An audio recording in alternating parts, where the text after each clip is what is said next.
All right, so Stephen, tell me about your experience here at Pwn2Own at CanSecWest. You went after Internet Explorer 8, which was always one of the IE 8 seems to be pretty difficult as compared to some of the other browsers. Yeah, it's a good target. There's a number of challenges to get through, protected mode and all the rest. So yeah, it was a good challenge.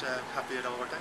How long did it take you to find the bugs and the exploits that you used for the contest? I started looking, well, I find bugs for a living, so I found a nice bug about 6 weeks ago. And with CanSecWest and Pwn2Own coming up, I was like, I should write that exploit and enter the competition. And yeah, so 6 weeks ago I started, and then it took me about the full 6 weeks to write the exploit. Oh wow! So yeah, it's quite a lot of work. So because you have to bypass protected mode and def and ASLR and all these other protections. So yeah, I had to find a number of bugs and techniques to get through all that. So did you have to chain together several bugs to get past all the memory protections? Yeah. I used 2 bugs to get normal code execution, and then I used a separate third 0-day to get out protected mode and take over the machine completely. Okay. And have you done any research on the other browsers? Have you looked at Chrome or Safari or any of that? And how does... No, I like to look at the Microsoft products and yeah, just Internet Explorer. Okay. And how is the difficulty of exploiting Internet Explorer changed over the years as they've added the memory protections like ASLR and yeah, def? over the years it's come a long way. They've added a lot of protections, mitigation technologies.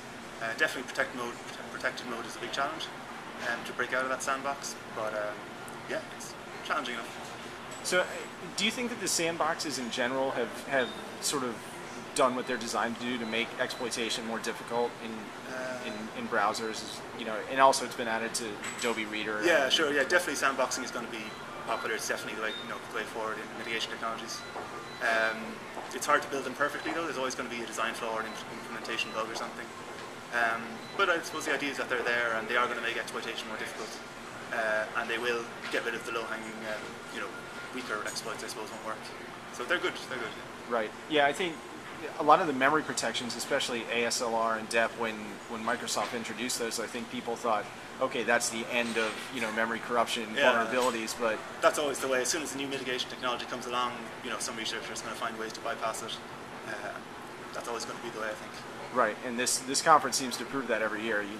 Charlie and people always come up and find new ways to bypass and get these exploits working. So. Right, excellent. All right, thank you, Stephen. Cheers. Thanks very much.